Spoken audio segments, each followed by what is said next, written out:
Okay, so yun nga, gumawa ako ng Tagalog review na to, pero muted yung audio, kaya uulitin ko na lang. Sayang yung excitement ko.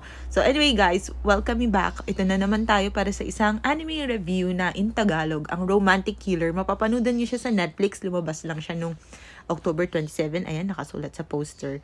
So, kaka-start ko lang siya pinanudan today at nasa episode 7 na ako out of 12 episodes. At masasabi ko lang guys, gagi, sobrang nakakatawa. As in, naging favorite anime ko na siya of this season.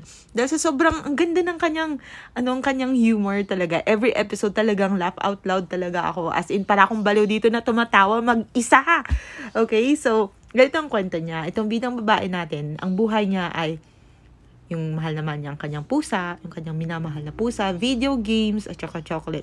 So, wala siyang interesado sa love or wala siyang love life na tao. Kasi nga, hindi niya gusto yun eh. Masaya na siya sa buhay niya bilang isang gamer lang, kumbaga. Ayun. So, ngayon, one day, naglaro siya ng isang dating sim game. Pero, hindi niya alam na dating sim game na yun. Tapos, biglang may lumabas na wizard na gusto siyang tulungan sa kanyang love life. So, ayan yung wizard yung naka-hat ng violet. Yung cute, na parang daga, di ba? Ayan. So, ngayon, binigyan siya ng chance na magkaroon ng love life sa ikemen. Pag sinabi nating ikemen sa Japan, ibig sabihin ng ikemen, yung parang gwapong lalaki, ganun. So, ngayon, may mga naka-encounter siya sa story ng mga iba't ibang lalaki na pwedeng siya magkaroon ng chance na ma-develop ang isang romance. Pero hindi ganun ang novel. Although, parang rom-com siya talaga. Isa din siyang feel-good anime. Kasi talagang masaya kang panuuran, tawang-tawa ka. Halos every episode, meron silang pakulo na talagang matatawa ka sa eksenang yun.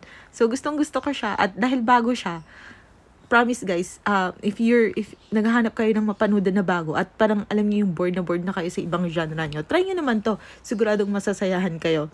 Tapos, lang siya, 12 episodes. So, feeling ko, hindi kulang eh. Feeling ko bitin to. So, feeling ko meron siyang manga.